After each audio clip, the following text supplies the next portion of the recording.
Hello guys and welcome back to our YouTube channel. Today we are going to talk about operators in Kotlin. So let's see what are operators in Kotlin. In Kotlin, an operator is a special symbol that is used to perform operations on variables and values. As we know, when we are storing a variable into our memory, later on we can manipulate them and we can apply operations on them. So Kotlin provides a variety of operators to handle different types of operations, such as mathematical calculations, comparisons, and logical decisions. Now let's see what are these operators in Kotlin.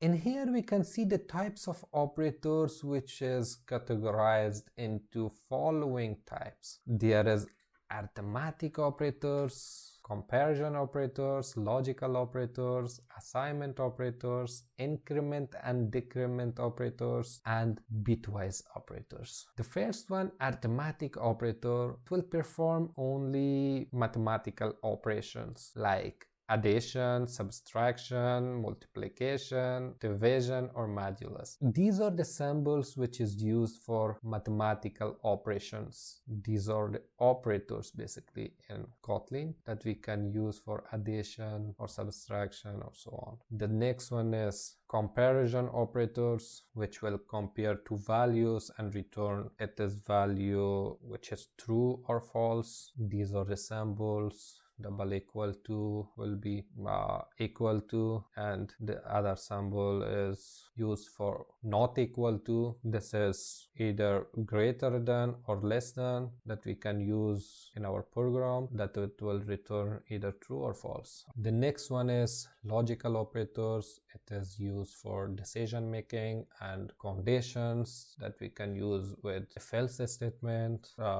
This is the symbols for them. This is and, or, and not. The other operator is assignment operators for assigning and modifying some values that we can use these symbols into it. This is equal to, plus equal to, minus equal to, multiply equal to. This is used for assigning some value to enter variable or any other thing that you can use with them. So the increment and decrement operators for increase and or decrease a value by one. These are the symbols that we can use, plus plus or minus minus. The bitwise operators perform for operations at the binary level, that in Kotlin it is unlike other programming language like Java or C++.